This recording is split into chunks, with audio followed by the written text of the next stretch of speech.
You wanted to know if it's okay to take a very small baby on a very long road trip. And my first piece of advice to you is to talk with your pediatrician because there are some things they will consider.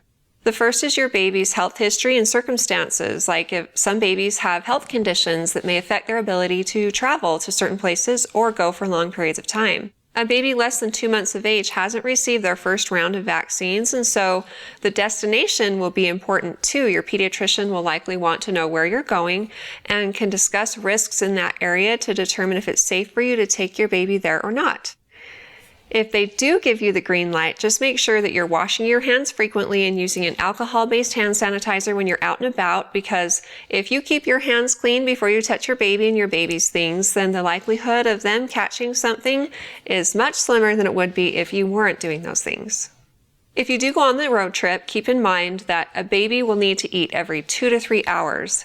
And it's important to stop and feed your baby every 2 to 3 hours and make sure that they get their diaper changed, that they're not sitting in a wet or dirty diaper for prolonged periods of time. And you will be tempted to feed your baby while you're driving in the car and just take them out of the car seat and feed them while you're driving to save time, but don't do it. Accidents are never planned, and if a baby is not properly restrained in the back seat in a rear-facing car seat with the buckles buckled properly, they are not safe during an accident.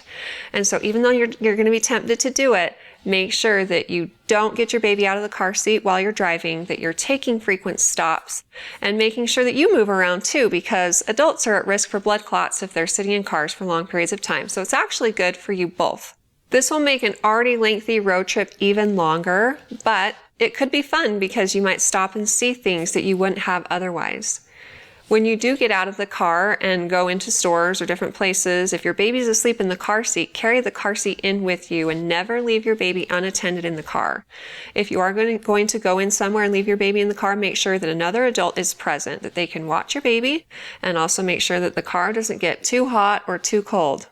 Another piece of advice I have is to sit in the back seat with your baby, because when they can't see you, they cry and they feel lonely and they're sad. So it's likely to go more smoothly if you're in the back seat, and it also makes it easier for you to pop in a pacifier or read a book or shake or rattle to distract your baby. Also bring some music along that they'll like and that you'll like to keep you both entertained during your long drive. Have fun, and if you have more questions in the future for me, feel free to ask them on our Facebook page at facebook.com/Intermountain Moms, and recommend us to your friends and family too.